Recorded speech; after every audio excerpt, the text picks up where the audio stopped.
حضرت ابراہیم علیہ السلام کی اس خاص ملاقات سے ہمیں یہ پتہ چلتا ہے کہ ساتویں آسمان پہ ایک تو وہ اللہ تعالیٰ کے بہت ہی قریب کے لیول پہ ہیں، بیت معمور کے پاس ہیں، اور اس کے بعد انہوں نے ہمیں ہماری جنت میں جو خاص قسم کے باغ اور خاص قسم کے درختوں والے گھروں کی جو ایک خوبصورت، ایک جو ہر انسان چاہتا ہے کہ اس کے گھر کے پاس ایک گارڈن ہو اور سبزہ ہو، تو اس کا ہمیں ایک راز بتا دیا، اور وہ راز جو انہوں نے نبی صلی اللہ علیہ وآلہ وسلم کو بتایا کہ اپنی امت کو جا کے میرا سلام کہیے گا، اور انہیں کہیے گا کہ جنت کی مٹی بہت خوبصورت اور زرخیز ہے، لیکن اس وقت خالی ہے، اور اس کے بیج ہیں سبحان اللہ والحمد للہ ولا الہ الا اللہ واللہ اکبر۔ تو یہ جو خاص اللہ تعالیٰ کے پیارے حضرت ابراہیم علیہ السلام نے بات نبی صلی اللہ علیہ وآلہ وسلم کو بتائی ہے، ہمارے لیے بھی بہت بڑی ایک خوش نصیبی کی بات ہے کہ ہم لوگ ان کلمات کو، ان حمدیہ الفاظ کو کہہ کے اپنے لیے بھی جنت میں بیج بو سکتے ہیں، اور ان بیجوں سے جو جنت کی زرخیز زمین ہے اس میں سے پھر پودے نکلیں گے، سیڈلنگز کے ساتھ پھر درخت لگیں گے، جو کہ جب ہم انشاءاللہ تعالیٰ اللہ تعالیٰ کی رحمت سے جب جنتوں میں جائیں گے تو وہ پھر ہماری اس حمدیہ جو کلمات ہیں ان کا نتیجہ ہوں گے۔ تو یہ تمام ملاقاتیں تھیں، کانورسیشنز تھی جو انبیاء علیہ السلام کے ساتھ نبی صلی اللہ علیہ وآلہ وسلم کی معراج کے موقع پہ مختلف لیولز آسمانوں پہ ہوئیں، اور اس کے علاوہ نبی صلی اللہ علیہ وآلہ وسلم نے کچھ اور چیزیں دیکھیں، کچھ مشاہدات کیے، کچھ فرشتوں کو دیکھا۔ اب ان فرشتوں کے ساتھ آپ صلی اللہ علیہ وآلہ وسلم نے کچھ دیکھا تو حضرت جبریل سے کویسچن پوچھتے تھے، کیونکہ آپ صلی اللہ علیہ وآلہ وسلم تو کوئی علم نہیں تھا، تو وہ اب ہم اسٹڈی کریں گے کہ آپ صلی اللہ علیہ وآلہ وسلم نے ایسی کیا چیزیں تھیں جو دیکھیں، جو واقعہ معراج میں صحابہ اکرام نے کوٹ کیں اور ہم تک پہنچیں۔ تو جب حضرت ابراہیم علیہ السلام سے آپ صلی اللہ علیہ وآلہ وسلم کی ملاقات ہو گئی تو اس موقع پہ حضرت جبریل علیہ السلام آپ صلی اللہ علیہ وآلہ وسلم کے پاس 2 پیالے، 2 گلاسز لے کر آئے، اور ایک میں ملک تھا، لبن، اور دوسرے میں خمر یا وائن تھی۔ تو اس وقت تک آپ صلی اللہ علیہ وآلہ وسلم مکی زندگی میں ہیں، تو ابھی تک شراب حلال تھی، حرام نہیں ہوئی تھی، یعنی کہ شراب کی حرمت کے جو احکامات ہیں وہ مدنی زندگی میں آتے ہیں۔ تو مکہ کی زندگی میں ابھی مسلمانوں شراب پی رہے تھے، اور آپ صلی اللہ علیہ وآلہ وسلم کو اسی لیے حضرت جبریل علیہ السلام نے دونوں پیالے آفر کیے کہ آپ صلی اللہ علیہ وآلہ وسلم ٹریول کر کے آئے ہیں تو جو بھی اس میں سے پینا چاہیں پی لیں۔ تو آپ صلی اللہ علیہ وآلہ وسلم نے اس میں ملک کو چوز کیا، آپ صلی اللہ علیہ وآلہ وسلم نے دودھ پیا، تو حضرت جبریل علیہ السلام بہت خوش ہوئے اور فرمایا الحمدللہ، تمام تعریفیں اللہ کے لیے ہے جس نے آپ کو صحیح رستے کی طرف، فطرت کی طرف گائیڈ کیا۔ اللہ تعالیٰ نے آپ کو فطرت کا رستہ یعنی کہ دودھ جنہیں آپ نے چوز کیا۔ اگر آپ شراب کو یا وائن کو چوز کرتے تو آپ کی جو امت تھی وہ گمراہ ہو جاتی، یعنی کہ شراب پی کر انسان کیونکہ اپنے ہوش و حواس کھو جاتے ہیں، بات کا سلیقہ طریقہ نہیں پتہ چلتا، تو اسی لیے انسان اپنے یعنی کہ اس وقت بھی حواس بھی کھو دیتا ہے اور تھنکنگ پاور بھی اس کی لاسٹ ہو جاتی ہے۔ تو حضرت جبریل علیہ السلام نے آپ صلی اللہ علیہ وآلہ وسلم کے دودھ کا پیالہ پینے پہ خوشی منائی، اور آپ صلی اللہ علیہ وآلہ وسلم کو بتایا کہ آپ نے اللہ کی ہدایت سے فطرت کا رستہ چوز کیا ہے۔ تو یہ واقعہ کچھ صحابہ کہتے ہیں کہ یہ معراج کے موقع پہ ہوا، یعنی کہ 7ویں آسمان پہ حضرت جبریل علیہ السلام نے یہ دونوں گلاسز آپ صلی اللہ علیہ وآلہ وسلم کو آفر کیے تھے، جبکہ کچھ روایات میں آتا ہے کہ یہ جو دونوں پیالے تھے آپ صلی اللہ علیہ وآلہ وسلم نے جب امامت کروائی تھی مسجد الاقصیٰ میں تمام انبیاء کی، اس موقع پہ حضرت جبریل نے ان کو یہ دونوں گلاسز جو تھے آفر کیے تھے۔ تو واللہ عالم، لیکن یہ بات تو ہمیں پتہ ہے، ثابت ہے کہ نبی صلی اللہ علیہ وآلہ وسلم نے ملک کو چوز کیا تھا، دودھ کا جو پیالہ تھا وہ لیا تھا، اور حضرت جبریل علیہ السلام نے ان کو یہ الفاظ کہے تھے کہ آپ نے فطرت کو چنا ہے، اگر آپ شراب کو چوز کرتے تو آپ کی امت گمراہ ہو جاتی۔ اور اب ہم اسٹڈی کریں گے کہ حضرت جبریل علیہ السلام کے ساتھ جو نبی صلی اللہ علیہ وآلہ وسلم نے آگے کے جو معاملات دیکھے ان کو ہم مشاہدات کہتے ہیں۔ مشاہدات یعنی کہ آبزرویشنز تھیں، اور وہ یہ تھا کہ جیسے ہم بچوں کو ڈیمونسٹریٹ کر کے دکھاتے ہیں، جیسے فلائٹ سے پہلے ایئر ہوسٹس ڈیمونسٹریشن کر کے دکھاتی ہیں، تو ایکچولی اس واقعہ نے ہونا بعد میں ہوتا ہے یا ہو سکتا ہے وہ ہو، لیکن یہ چیزیں آپ صلی اللہ علیہ وآلہ وسلم کو دکھائی گئیں کہ ایسا ہوگا، قیامت کے دن یہ سب چیزیں ہوں گی، یا جنت میں یہ چیزیں ایسے ایسے ہوں گی۔ تو یہ آپ صلی اللہ علیہ وآلہ وسلم کو آبزرویشنز دکھائی گئیں. تو ان کے بارے میں اسکالرز یہ کہتے ہیں کہ آبزرویشنز یا ایونٹس کی جو سیکوینس ہے، یعنی کہ پہلے کیا دیکھا، کیا پہلے جنت دکھائی گئی، یا کیا پہلے سدرۃ المنتہا دکھایا گیا، کیا پہلے جہنم کے فرشتے کو دکھایا گیا، یا پہلے حضرت اسرافیل علیہ السلام کو دکھایا گیا. تو اس کے بارے میں جو صحابہ کرام ہیں ان کی رائے میں اختلاف تھا. اور رائے میں اختلاف سے مراد یہ نہیں کہ وہ غلط تھے، ہر ایک صحابی جو ہیں وہ سچے اور راست باز تھے، لیکن راست گو تھے، لیکن ان کا طریقہ کار بیان کرنے کا اور سیکوینس جو ہوتی ہے وہ، یعنی کہ تسلسل کے پہلے یہاں گئے یا وہاں، وہ اس میں ڈفرینس آف اوپینین تھا. تو ڈفرینس آف اوپینین کو مد نظر رکھتے ہوئے ہم صرف ان چیزوں کو جو اتھینٹک احادیث سے ہمیں پتہ ہے ہم ان واقعات کو پڑھیں گے اور جانیں گے، لیکن اس سے یہ مراد یہ نہیں کہ یہ بالکل 100% ایسے ایسے ہوا ہوگا. ان کی سیکوینس جو ایونٹس کی ہے وہ آگے پیچھے ہو سکتی ہے. تو اب حضرت جبریل علیہ السلام نبی صلی اللہ علیہ وآلہ وسلم کو لے کر چلتے ہیں اور وہ وہاں پہ دیکھتے ہیں کہ ایک خاص فرشتہ ہے اور اس کا نام ہے مالک. تو حضرت محمد صلی اللہ علیہ وآلہ وسلم مالک کو دیکھتے ہیں اور وہ دیکھتے ہیں کہ یہ جو فرشتہ ہے یہ مطلب بالکل سیریس سا ہے، کھڑا ہوا ہے. تو حضرت جبریل علیہ السلام آپ صلی اللہ علیہ وآلہ وسلم کو بتاتے ہیں یہ خازن جہنم ہے. خازن یعنی کہ جیسے خزانے کا جو خزانچی ہوتا ہے، تو یعنی کہ یہ گارڈ ہے، گارڈین ہے جہنم کا. تو جبریل علیہ السلام مالک سے کہتے ہیں کہ یہ محمد صلی اللہ علیہ وآلہ وسلم ہے، انہیں سلام کہیں. لیکن اس سے پہلے کہ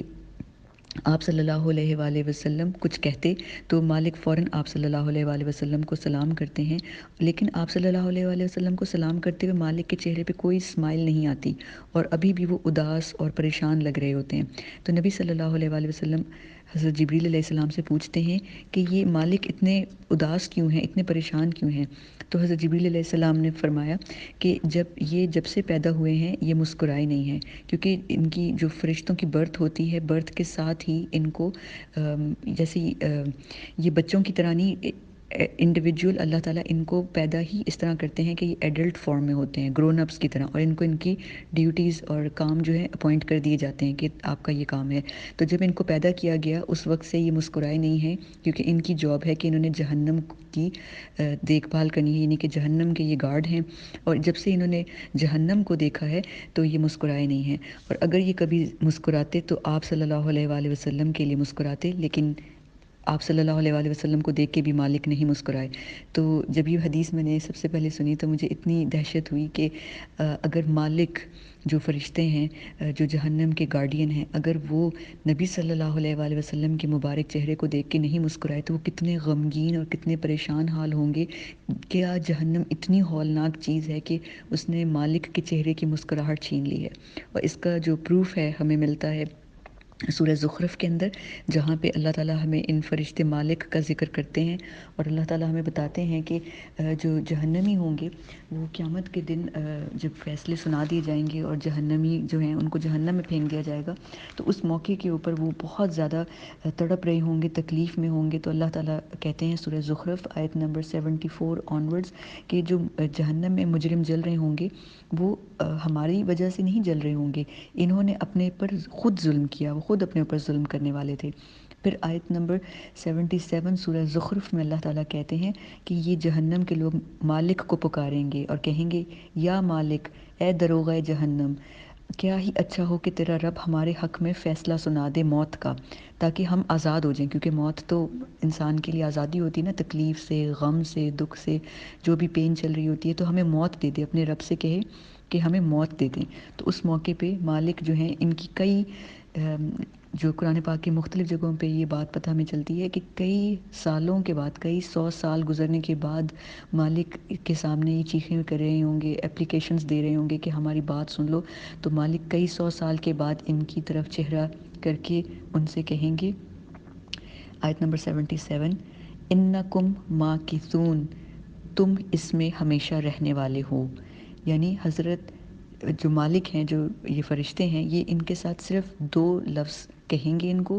انکم بے شک تم یقیناً تم لوگ ماکثون اس میں ہمیشہ رہنے والے ہو. ماکثون سے مراد ہے ہمیشہ رہنے والے ہو. تو یعنی کہ اللہ تعالیٰ نے فرشتوں کو بھی جو اخلاق سکھائے ہیں اور جو مینرز ہیں بات کرنے کے، وہ یہی ہیں کہ کم بولو اور جو صحیح بات ہے بس اتنی بات انفارمیشن دے دو. تو مالک صرف ان کو یہ کہیں گے. تو مالک کا ذکر ہمیں سورہ زخرف میں ملتا ہے، اور اس سے ہمیں پتہ چلتا ہے کہ ان کا دل سے ایک نبی صلی اللہ علیہ وآلہ وسلم کی ہمیں حدیث ملتی ہے جس میں آپ صلی اللہ علیہ وآلہ وسلم نے فرمایا کہ اللہ تعالیٰ نے مالک جو جہنم کے دروغ ہیں ان کے دل سے اسی لیے رحمت کو نکال لیا ہے کہ اگر وہ ان کے دل میں رحم ہوتا تو وہ پھر ان کے لیے مشکل ہوتا کہ جہنمی جتنی فریاد کر رہے ہوں گے، اٹھتے بیٹھتے چیخیں مار رہے ہوں گے، رو رہے ہوں گے، دہائیاں دے رہے ہوں گے، لیکن مالک جو ہیں ان کو اجازت نہیں ہوگی کہ وہ ان کے لیے کوئی بھی سافٹ کارنر رکھیں یا کوئی بھی ان کے لیے اللہ تعالیٰ کے آگے سفارش کریں کہ ایسے لوگوں کو اللہ تعالیٰ آپ معاف کر دیں. تو یہاں پہ ہمیں پتہ چلتا ہے کہ حضرت جبریل علیہ السلام نے نبی صلی اللہ علیہ وآلہ وسلم کو مالک سے ملوایا. پھر اس کے بعد نبی صلی اللہ علیہ وآلہ وسلم کی اب حضرت جبریل علیہ السلام کے ساتھ جو نیکسٹ جگہ ہے ملنے کی، وہ ہے سدرۃ المنتہا. اور سدرۃ المنتہا سے پہلے آپ صلی اللہ علیہ وآلہ وسلم کو جنت اور جہنم کے مشاہدات کروائے گئے، وہ انشاءاللہ ہم لاسٹ میں پڑھیں گے. پہلے ہم دیکھتے ہیں کہ سدرۃ المنتہا پہ کیا ہوتا ہے. تو سدرۃ المنتہا جو ہے یہ 7th اسکائی سے اوپر ہے، 7ویں آسمان سے اوپر. یہ وہ خاص جگہ ہے جس کا ذکر ہم سورۃ النجم میں ڈیٹیل میں پڑھ چکے ہیں، اور یہ وہ جگہ ہے جس سے آگے کوئی اور نہیں جا سکتا. سدرہ سے مراد ہے وہ خاص درخت، اور منتہا سے مراد ہے جہاں پہ انتہا ہو جاتی ہے اور یہاں سے آگے کوئی اور نہیں جا سکتا. یہاں سے آگے صرف اور صرف نبی صلی اللہ علیہ وآلہ وسلم ہی آج تک جا چکے ہیں. تمام مخلوق میں آپ صلی اللہ علیہ وآلہ وسلم کے پاس یہ شرف ہے کہ معراج کے موقع پہ انہوں نے 7ویں آسمان سے آگے وہ گئے. تو آپ یہ دیکھیں کہ نبی صلی اللہ علیہ وآلہ وسلم کے تھرو آؤٹ ساتھ ہیں حضرت جبریل علیہ السلام، اور آپ صلی اللہ علیہ وآلہ وسلم پوچھتے ہیں جیسے ماذا یا جبریل، جبریل یہ کیا ہے، وٹ از دس، یا ما ہوا یہ کون ہے جبریل، ان کے بارے میں بتائیں. تو حضرت جبریل علیہ السلام ایکسپلین کرتے ہیں، بتاتے ہیں، انبیاء سے ملاقات کرواتے ہیں. لیکن سدرۃ المنتہا پہ جا کے نبی صلی اللہ علیہ وآلہ وسلم کی حدیث میں ہمیں پتہ چلتا ہے کہ میں نے جبریل کو دیکھا تو جبریل اپنی فل فارم میں آ چکے تھے. اور یہ دوسرا مرتبہ تھا، دوسری یعنی کہ چانس ہے کہ آپ صلی اللہ علیہ وآلہ وسلم نے حضرت جبریل علیہ السلام کو فل فرشتے کی فارم میں دیکھا، جیسے اللہ تعالیٰ نے ہمیں سورۃ النجم میں بتایا وَلَقَدْ رَآهُ نزلتاً اخرى، اور تحقیق یقیناً اس نے یعنی کہ نبی صلی اللہ علیہ وآلہ وسلم نے اسے یعنی کہ جبریل کو دوسری مرتبہ دیکھا عند سدرۃ المنتہا، نزدیک سدرۃ المنتہا کے. یعنی کہ وہ سدرۃ المنتہا کے پاس حضرت جبریل علیہ السلام کو فل فرشتے کی فارم میں دیکھا. اور اسکالرز کہتے ہیں کہ جب حضرت جبریل علیہ السلام کو پہلی مرتبہ آپ صلی اللہ علیہ وآلہ وسلم نے دیکھا تھا غار حرا سے اترتے ہوئے، تو اس وقت دیکھا تھا نیچے سے اوپر، یعنی آپ صلی اللہ علیہ وآلہ وسلم نیچے کے لیول پہ تھے اور نیچے سے اوپر، جیسے ہم کسی چیز کو نیچے سے اوپر تک دیکھیں. لیکن اب سدرۃ المنتہا پہ آپ صلی اللہ علیہ وآلہ وسلم نے دیکھا کہ جبریل علیہ السلام آہستہ آہستہ پیچھے ہٹ رہے ہیں، اور آپ صلی اللہ علیہ وآلہ وسلم نے اس دفعہ حضرت جبریل علیہ السلام کو اوپر سے نیچے کی طرف دیکھا، اور پھر وہی تمام ڈسکرپشن بتائی کہ آپ صلی اللہ علیہ وآلہ وسلم نے فرمایا جبریل کے 600 پر ہیں، اور ان پروں میں سے، ان ونگز میں سے کانسٹنٹلی روبیز اور کورلز جو ہیں وہ گر رہے ہیں، اور گرین کلر کے پر ہیں حضرت جبریل علیہ السلام کے. باقی جو فرشتے ہیں کسی کے 4 کسی کے 6 پر ہیں، لیکن حضرت جبریل علیہ السلام جو سید الملائکہ ہیں ان کے سب سے زیادہ ونگز ہیں. تو حضرت جبریل علیہ السلام کے بارے میں آپ صلی اللہ علیہ وآلہ وسلم نے فرمایا کہ اللہ کی گلوری اور اللہ کے جلال کی وجہ سے حضرت جبریل علیہ السلام کے چہرے پہ اتنی عاجزی تھی کہ حضرت جبریل ایسے تھے جیسے ایک فلیٹنڈ رگ ہوتا ہے، جیسے ایک رگ کو ہم بچھاتے ہیں تو وہ قالین کتنا عاجزی کے ساتھ بالکل فلیٹ ہوا وہ زمین پہ لگا ہوتا ہے. تو حضرت آپ صلی اللہ علیہ وآلہ وسلم نے فرمایا حضرت جبریل بالکل اس طرح سے تھے. اور آپ صلی اللہ علیہ وآلہ وسلم نے سے حضرت جبریل علیہ السلام نے فرمایا کہ میں اس سے آگے نہیں جا سکتا، اور میری یہی انتہا ہے، میں اس سے آگے نہیں جا سکتا. تو اس کے علاوہ ہمیں پتہ چلتا ہے کہ حضرت عبداللہ ابن مسعود رضی اللہ تعالیٰ عنہ سے روایت ہے کہ آپ صلی اللہ علیہ وآلہ وسلم نے فرمایا کہ جب میں سدرۃ المنتہا پر گیا تو وہاں رک گیا. زمین سے اٹھنے والی ہر شے سدرۃ المنتہا پہ رک جاتی ہے، اور وہاں پہ یعنی کہ سدرۃ المنتہا کے اندر ایبزارب ہو جاتی ہے، جذب ہو جاتی ہے. یعنی اس سے مراد جو شرح حدیث کے اسکالرز ہیں، یعنی کہ حدیث کی تفسیر اور ایکسپلینیشن کے اسکالرز ہیں، وہ کہتے ہیں کہ زمین سے آسمان پہ اٹھنے والی ہر شے کون سی ہوتی ہیں؟ کلمہ طیبہ ہوتا ہے، دعائیں ہوتی ہیں، نیک روحیں، نیک اعمال، جو یہ تمام چیزیں ہیں یہ کہاں جاتی ہیں؟ ان کی جو لمٹ ہے وہ سدرۃ المنتہا ہے۔ تو آپ صلی اللہ علیہ وآلہ وسلم کی حدیث حضرت عبداللہ ابن مسعود سے روایت ہے کہ جب میں سدرۃ المنتہا پہ گیا تو وہاں رک گیا، زمین سے اٹھنے والی ہر چیز سدرۃ المنتہا پہ رک جاتی ہے اور وہاں پہ ایبزارب یا جذب ہو جاتی ہے، یعنی اس درخت میں، اور یہی وہ جگہ ہے جہاں سے اوپر سے چیزیں نیچے آتی ہیں، یعنی کہ اللہ تعالیٰ نے کوئی چیز بھی بھیجنی ہوتی ہے تو رحمت الہی یہاں سے آتی ہے، بارش کا جو حکم ہے بارش یہاں سے آتی ہے، یا نبی صلی اللہ علیہ وآلہ وسلم کی طرف جو وحی کا حکم ہے وہ بھی اللہ تعالیٰ حضرت جبریل کو اتنے ایریا میں بلا کے، کیونکہ سدرۃ المنتہا کے بالکل اوپر اللہ کا ذو العرش المجید، اللہ تعالیٰ کا عرش جو ہے وہ ہے، تو اس وجہ سے سدرۃ المنتہا سے اوپر اور کوئی نہیں جا سکتا۔ پھر نبی صلی اللہ علیہ وآلہ وسلم کی جو ہمیں حدیث کی نریشنز ملتی ہیں کہ سدرۃ المنتہا کی جو ڈسکرپشن انہوں نے بتائی وہ یہ ہے کہ یہ جو درخت ہے اس کی بہت لارج سائز کی فروٹس ہیں اور اس کی بہت میٹھی خوشبو ہے، اس درخت کی اٹ سیلف بہت میٹھی خوشبو ہے، اس کے جو پتے ہیں ان کی لیف کا سائز ہاتھی کے جو کان ہوتے ہیں، ایئرز آف دی ایلیفنٹ کے سائز کے ان کے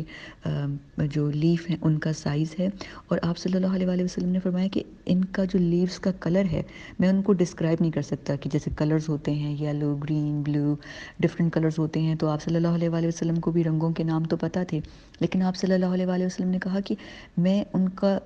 کلر آپ کو ڈسکرائب نہیں کر سکتا کہ وہ کس رنگ کے ہیں۔ تو ہم یہ دیکھتے ہیں کہ جو ڈیپ سی ڈائیورز ہوتے ہیں جب وہ بھی سمندر کی تہہ میں جاتے ہیں تو ان کو ایسے ایسے رنگ ملتے ہیں کہ جب وہ لے کے آتے ہیں، یا وہ کہتے ہیں کہ ایسی ہم نے لیئرز دیکھی ہیں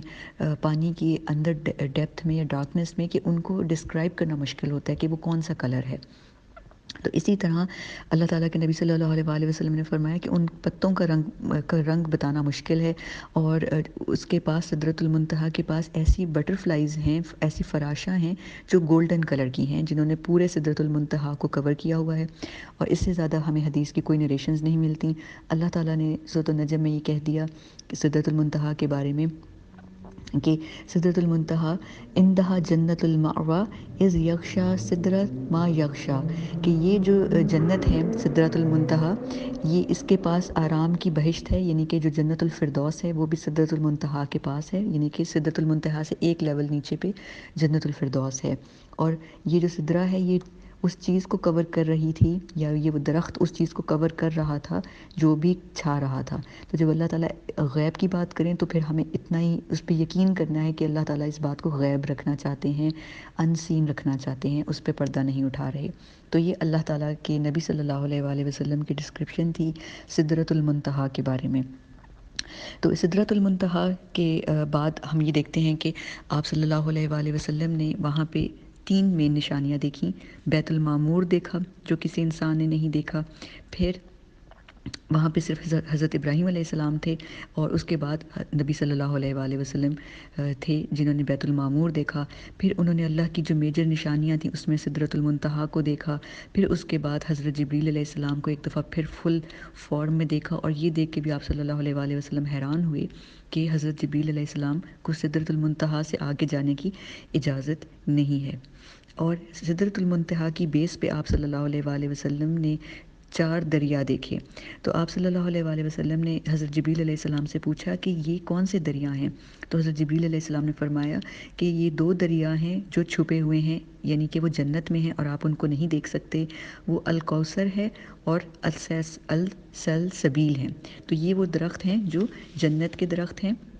جنت کی دریا ہیں جو جنت میں جاتے ہیں۔ تو جو جنت کے دریا ہیں الکوثر، یہ وہی ہیں جس میں سے حوض کوثر کا جو پانی ہے وہ آتا ہے۔ تو دریا جو ہے اس کا نام بھی الکوثر ہے، یا دریا یا نہر کا نام، اور السلسبیل جو جنت کے اندر بہتی ہیں۔ اس کے علاوہ حوض کوثر وہ ایک خاص جگہ ہے جو حضرت جبریل نے نبی صلی اللہ علیہ وآلہ وسلم کو حوض کوثر بھی دکھایا، دور وہ حوض تھا، وہ فاؤنٹین تھا، اور بتایا کہ یہ وہ جگہ ہے جہاں سے قیامت کے دن آپ اپنی امت کے ان لوگوں کو جو سنت کے فالوورز تھے، صحیح سنت کو فالو کرتے تھے، تو آپ ان کو یہاں سے پانی پلائیں گے۔ اللہ تعالیٰ سے دعا ہے کہ اللہ تعالیٰ ہمیں ان سنت کے صحیح فالوورز میں سے بنائیں تاکہ ہم نبی صلی اللہ علیہ وآلہ وسلم کے ہاتھوں سے حوض کوثر کا پانی پی سکیں، آمین۔ تو حضرت جبریل علیہ السلام نے فرمایا کہ یہ جو 4 نہر ہیں، 4 خاص دریا ہیں، ان میں سے 2 جنت میں ہیں جو چھپے ہوئے ہیں، جن کا نام الکوثر اور السلسبیل ہیں، اور 2 دریا ایسے ہیں جو زمین پہ ہیں اور ان کا نام ہے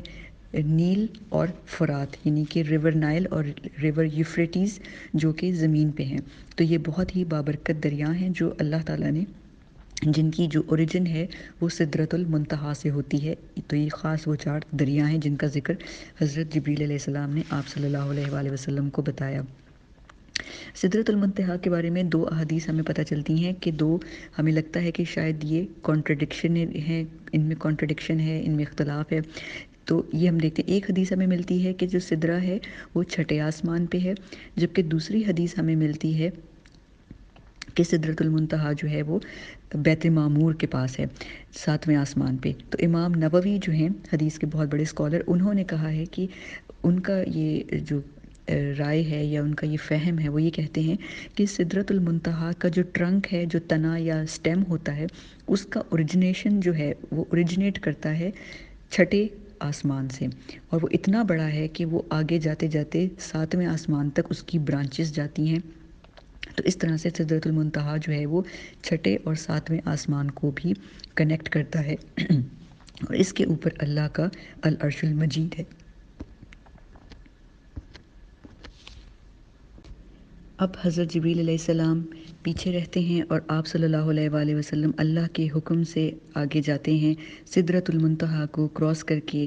اللہ تعالیٰ سے ڈیوائن اپوائنٹمنٹ، خاص اللہ تعالیٰ سے ملاقات کرنے کے لیے جاتے ہیں، اور وہاں پہ اللہ تعالیٰ ہمیں یہی بات بتاتے ہیں سورۃ النجم میں کہ لقد رأى من آیات ربہ الکبریٰ، کہ تحقیق اس نے دیکھی وہ نشانیاں اپنے رب کی بڑی بڑی، الکبریٰ سے مراد ہے بہت بڑی، بہت زیادہ بڑی۔ اور یہاں پہ وہ نشانیاں کیا تھیں، وہ آپ صلی اللہ علیہ وآلہ وسلم نے ہمیں کچھ بتائیں، جو اللہ تعالیٰ کے نبی کے خاص صحابہ رضی اللہ تعالیٰ عنہم اجمعین نے آپ صلی اللہ علیہ وآلہ وسلم سے پوچھا کہ اللہ تعالیٰ کے نبی آپ نے وہ نشانیاں کیا دیکھیں، کیونکہ اللہ تعالیٰ نے سورۃ بنی اسرائیل کے اندر بھی آیت نمبر 1 میں یہی بات مینشن کی کہ اللہ تعالیٰ نے اپنے نبی کو وہ ٹریولنگ کروائی، لِنُرِيَهُ مِنْ آیاتنا، تاکہ ہم اپنی نشانیاں اس کو دکھا سکیں۔ تو یہ خاص نشانیاں جو اللہ تعالیٰ نے آپ صلی اللہ علیہ وآلہ وسلم کو دکھائیں، ان میں سب سے بڑی نشانی اور سب سے بڑی جو اللہ تعالیٰ کی ایک خاص محبت کا جو انسانوں سے اللہ تعالیٰ چاہتے ہیں کہ انسان اللہ سے کنیکٹ ہو، وہ نشانی ہے صلاۃ کی۔ 50 جو نمازیں تھیں، 50 نمازوں کا تحفہ نبی صلی اللہ علیہ وآلہ وسلم کو معراج پہ ملتا ہے۔ یہاں پہ سب سے پہلا تحفہ نماز کا یا صلاۃ کا ملا جو 50 تھیں، اور یہ ہم دیکھتے ہیں کہ جو باقی نریشنز میں ہمیں پتہ چلتا ہے کہ کس طرح سے آپ صلی اللہ علیہ وآلہ وسلم جب سدرۃ المنتہا سے اتر کے نیچے آتے ہیں تو 6 آسمان پہ حضرت موسیٰ علیہ السلام آپ صلی اللہ علیہ وآلہ وسلم سے کہتے ہیں کہ آپ کی جو امت کے لوگ ہیں وہ اتنی نمازیں نہیں پڑھ سکیں گے، تو پھر اس طرح آپ صلی اللہ علیہ وسلم اللہ تعالیٰ کے پاس واپس جائیں اور ان کو کم کروا کے آئیں۔ تو پہلی دفعہ جب حضرت موسیٰ علیہ السلام ایسے کہتے ہیں تو آپ صلی اللہ علیہ وآلہ وسلم حضرت جبریل علیہ السلام کو دیکھتے ہیں، اور حضرت جبریل علیہ السلام کہتے ہیں کہ ہاں آپ ایسا کر لیں، ان کو اشارہ کرتے ہیں۔ پھر آپ صلی اللہ علیہ وآلہ وسلم دوبارہ اللہ تعالیٰ کے پاس جاتے ہیں، تو کچھ حدیث کی نریشنز میں آتا ہے کہ 10 کر کے نمازیں کم کروائیں تھیں، اور کچھ نریشنز میں آتا ہے کہ 5 کر کے کم کروائی تھیں۔ واللہ عالم، اینڈ میں جب بالکل آیات جو یہ ہیں صلاۃ نمازیں ہیں بالکل کم رہ گئیں، تو 10 جب رہ گئیں تو نبی صلی اللہ علیہ وآلہ وسلم نے فرمایا کہ اب مجھے اللہ کے پاس جاتے ہوئے حیا آتی ہے کہ میں اتنی دفعہ جا چکا ہوں اور کم کروا چکا ہوں۔ تو اللہ تعالیٰ کے جو حجاب میں سے اللہ تعالیٰ کی آواز آتی ہے کہ جو تقدیر میں لکھا جا چکا ہے، یعنی کہ جو پینز لکھ دیتے ہیں اللہ کی تقدیر میں، وہ تقدیر ویسی ہی رہتی ہے۔ تو یہ اللہ تعالیٰ کی جو بات کا مفہوم ہے وہ یہ ہے کہ جو تقدیر میں لکھا جا چکا ہے وہ چینج نہیں ہوگا۔ آپ کی جو امت ہے وہ نمازیں 5 پڑھیں گی، لیکن ان 5 نمازوں کا ثواب اور اس کا اجر ان کو اتنا ہی ملے گا جتنا کہ 50 نمازوں کے پڑھنے پہ ان کو ملنا تھا۔ سبحان اللہ، اللہ اکبر کہ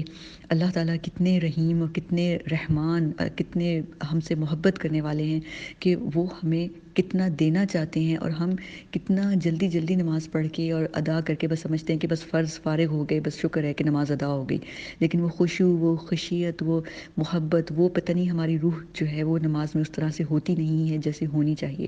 تو اللہ تعالیٰ نے نبی صلی اللہ علیہ وآلہ وسلم کو تحفہ معراج جو سب سے پہلے دیا وہ تھی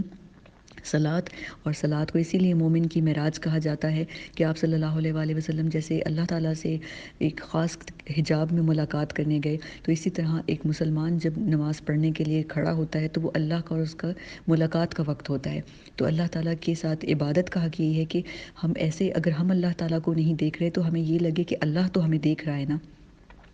تو پہلا تحفہ صلاۃ کا ملا، پھر دوسرا تحفہ سورۃ البقرہ کی آخری 2 آیات کا ملا، اور اللہ تعالیٰ کہ نبی صلی اللہ علیہ وآلہ وسلم نے فرمایا کہ یہ سورۃ البقرہ کی آخری 2 آیات اللہ کے عرش کے خزانے کے نیچے سے مجھے ملی ہیں، یعنی کہ اللہ تعالیٰ کا جو العرش ہے اس کے خزانے میں سے مجھے یہ خاص 2 آیات ملی ہیں، اور جو شخص یہ آخری 2 آیات روز پڑھتا ہے وہ اس کے لیے یہ 2 آیات کافی ہیں، یعنی کہ یہ 2 آیات جو ہیں اس کے لیے کافی ہیں، اس کی پروٹیکشن کے لیے اور اس کی تمام معاملات کو درست کرنے کے لیے۔ اور تیسرا تحفہ جو نبی صلی اللہ علیہ وآلہ وسلم کو اللہ تعالیٰ نے دیا، وہ اللہ تعالیٰ کا وعدہ تھا کہ آپ کی امت جس نے اللہ تعالیٰ نے کہا کہ میرا وعدہ ہے کہ آپ کی امت میں جس نے اللہ کی خاص عبادت، خالص صرف اللہ کی عبادت کی، ذرہ برابر شرک نہیں کیا، تو اس کو میں جنت میں داخل کر دوں گا۔ تو یہ وہ خاص 3 تحفے ہیں جو نبی صلی اللہ علیہ وآلہ وسلم کو معراج کے موقع پہ اللہ تعالیٰ کی طرف سے ملے۔ اب یہاں پہ جو ایک کانٹرڈکشن آتی ہے، جو اختلاف رائے آتا ہے، وہ لوگ یہ کہتے ہیں کہ اللہ تعالیٰ کے نبی صلی اللہ علیہ وآلہ وسلم نے خود اپنی انسانی آنکھوں سے دیکھا، اور اس کے بارے میں حضرت عائشہ اور حضرت رضی اللہ تعالیٰ عنہ اور حضرت عمر رضی اللہ تعالیٰ عنہ کا کنفرم بلیف تھا، اور وہ کہتے تھے کیسے دیکھ سکتے ہیں آپ صلی اللہ علیہ وآلہ وسلم، کیونکہ اللہ تعالیٰ کے نبی جو ہیں وہ حجاب کے پیچھے سے دیکھ رہے تھے۔ اور پھر حضرت ابو ذر غفاری جو ہیں انہوں نے خود آپ صلی اللہ علیہ وآلہ وسلم سے پوچھا کہ کیا آپ نے اپنے رب کو دیکھا؟ تو آپ صلی اللہ علیہ وآلہ وسلم نے فرمایا میں کیسے دیکھ سکتا تھا، وہاں پہ صرف بہت ہی ہائی لیول کا نور تھا، وہاں پہ نور یعنی کہ حجاب تھا، تو اللہ تعالیٰ حجاب میں تھے، اور میں کیسے دیکھ لیتا اللہ تعالیٰ کو۔ ایک اور حدیث میں اللہ تعالیٰ کہ نبی صلی اللہ علیہ وآلہ وسلم نے فرمایا کہ اللہ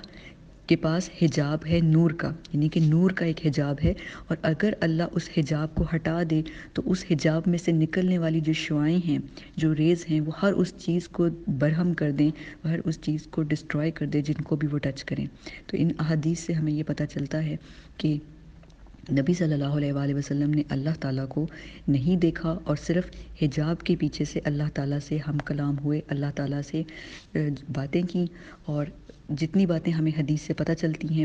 وہ ہمیں ان پہ ایمان رکھنا ہے، ایمان بالغیب ہے یہ ہمارا، اور اس کے علاوہ اس سے زیادہ ہماری سوچ کو ہم نے آگے بھی نہیں لے کے جانا کہ اس کے علاوہ اور کیا باتیں ہوئیں، یا اپنی سوچ کو اتنا ہی محدود رکھنا ہے جتنی ہمارے پاس ویلڈ انفارمیشن ہے تھرو اتھینٹک صحیح احادیث۔ اب یہ ملاقات جب کمپلیٹ ہو جاتی ہے تو آپ صلی اللہ علیہ وآلہ وسلم واپس حضرت جبریل علیہ السلام کے پاس آتے ہیں۔ ایونٹس کی وہی بات ہے کہ ایونٹس کا جو سیکوینس ہے وہ تو ڈائریکٹ یا کنفرم کسی کو نہیں پتہ، لیکن وہ جو واقعات آپ صلی اللہ علیہ وآلہ وسلم نے ہمیں بتائے جو صحیح احادیث میں ریکارڈڈ ہیں، صحیح مسلم اور بخاری میں، اب ان شاء اللہ تعالی ہم وہ دیکھیں گے کہ آپ صلی اللہ علیہ وآلہ وسلم نے ایسی کیا چیزیں تھیں جو جہنم میں دیکھیں، جو جہنم کے علاوہ جنت میں آپ صلی اللہ علیہ وآلہ وسلم کو دکھائی گئیں، جو ہم لوگوں کے لیے سبق ہیں کہ ہم ان کو ان حدیث کو سن کر، پڑھ کر